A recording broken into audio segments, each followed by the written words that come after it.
The right to form, to join, and to participate in the activities of a political party or organization of their choice. Once you exercise that freedom, then the state must fund you. That's what our constitution says. The constitution starts by giving every citizen a right to join or form a party of their choice. Once they form the party of their choice, the next thing is that the state must make a mechanism to fund political parties.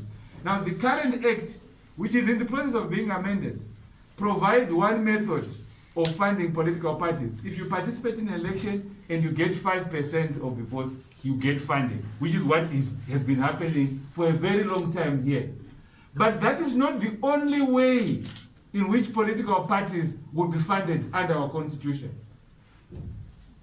And this is what I've been hearing people writing and so on, saying, no, you didn't get 5%. You don't have to have 5% to have the right to form or to join a political party. It's not us.